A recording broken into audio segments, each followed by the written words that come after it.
प्रिय छात्रों, सुप्रभातम। आज मैं डॉक्टर नीलमणि त्रिपाठी आप सभी विद्यार्थियों का नए शिक्षण सत्र के अंतर्गत हार्दिक स्वागत करता हूँ। देखिए, आज हम लोग नौका विहार का दूसरा तीसरा पद्यखंड जो अब प्रश्न से आपके पीछे अभ्यास कार्य में जो दिया गया है उसको लेकर के हम लोग चल रहे हैं। हमने कल आपको बताया कि सुमित्रानंद पंत जी नाव को लेकर के नौका से विहार करने की तैयारी करते हैं और धीरे धीरे नाव को लेकर के जब गंगा जी के जलधारा पर चल पड़ते हैं तो जब पहुंची चपला बीच धार, जब नाव जो है चपला माने नाव, जब चपला माने नाव बीच धारा में पहुंचती है, गंगा जी के जब मध्य धारा में पहुंचती है, छिप गया चांदनी का कगार। कगार माने किनारे। तो जो दोनों तट थे, कहाँ गंगा जी की जलधारा में जो दोनों तट थे, जब नाव छोड़ी जाती है तो दोनों तट समीप में थे, लेकिन जैसे ही नाव मध्य गंगा जी के जलधारा में पहुंचती है तो चांदनी से चमकता हुआ जो किनारा था, तट था, वह धीरे धीरे छिप जाया करता है, दूर हो जाया करता है। दो बाहों से दूरस्थ तीर, धारा का कृष कोमल शरीर। जहाँ पर धारा का कृष माने दुबला पतला, जहाँ पर गंगा जी की धारा बिल्कुल दुबली पतली हो गई है, ऐसे दुबले पतले वाले स्थानों में जो दूर पर दिखाई देने वाले जो दोनों किनारे थे, मानो दोनों किनारे क्या हैं, गंगा जी की दो बाहें हैं, और मानो दो बाहों रूपी उन किनारों से आलिंगन करने को अधीर, मानो गंगा जी के कोमल शरीर को आलिंगन करने के लिए वह जो है अपने बाहों को मानो फैलाए हुए हैं। दोनों तट जो है, दोनों किनारे, दो बाहों से दूरस्थ तीर, दो बाहों के समान दूर पर विद्यमान जो किनारे थे मानो गंगा जी के धारा रूपी कृष कोमल शरीर को आलिंगन करने के लिए अधीर थे, व्याकुल थे। ठीक है। अति दूर क्षितिज पर बिटप माल, लगती भ्रू रेखा श्री अराल। अति दूर और अत्यधिक दूर पृथ्वी पर विद्यमान, क्षितिज माने जहाँ पर आकाश और पृथ्वी दोनों मिलते हैं। तो क्षितिज पर बिटप माने वृक्षों के माल माने समूह के समान, लगती भ्रू रेखा श्री अराल। अत्यधिक दूर जो विद्यमान गंगा जी की जलधारा दिखाई देती है तो वृक्षों के समूह पर मानो, वृक्षों का समूह जो है गंगा जी के जलधारा में कैसे दिखाई देता है, जैसे मानो भ्रू रेखा श्री अराल, मानो टेढ़ी भौहों की रेखा के समान प्रतीत होती हैं। अपलक नभ नील नयन विशाल, मानो नीले रंग के नभ माने आकाश, नीले रंग के आकाश रूपी ने विशाल नेत्रों के मानो भावों की क्या है, सुंदर रेखाएं हैं।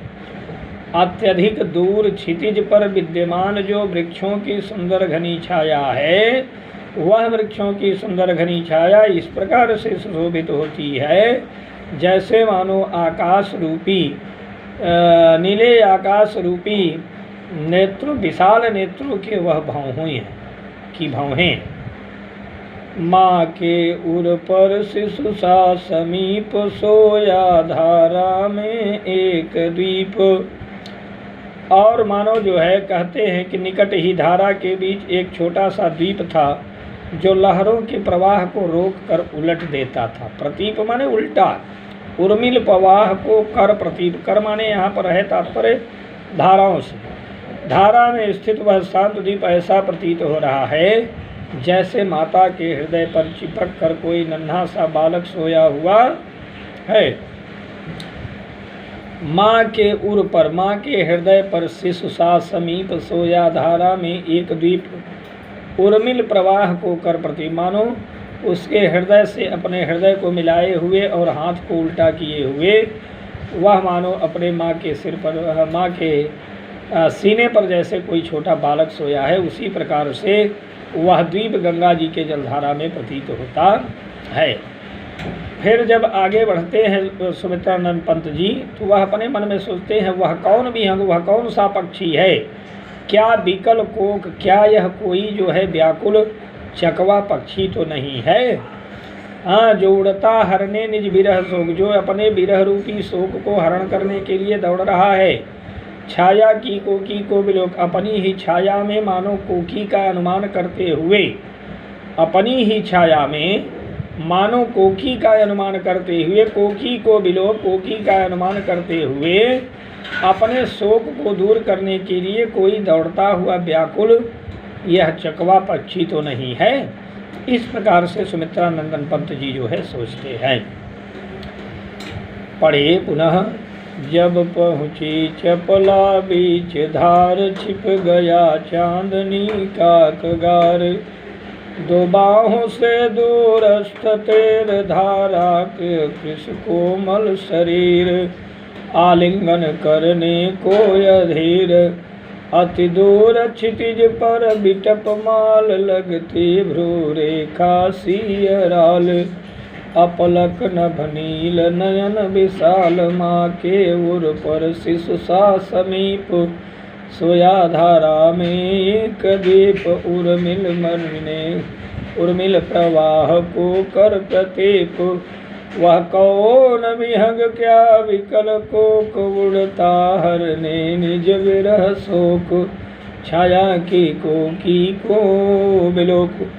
तो देखिए प्यारे विद्यार्थियों, यहाँ पर सुमित्रा नंदन पंत जी जब नाव को लेकर के गंगा जी के जलधारा में मध्य में पहुँच जाते हैं, जब पहुँची चपला बीच धार, छिप गया तो दोनों जो किनारे थे वह जो है छिप जाया करते हैं, और दो बाहों से दूरस्थ विद्यमान जो है गंगा जी की पतली धारा होने के कारण जो दोनों किनारे जो सामने दूर पर दिखाई देते हैं, उनको देख करके ऐसा प्रतीत होता है कि जैसे मानो दोनों ही हाथों से आलिंगन करना चाहते हैं।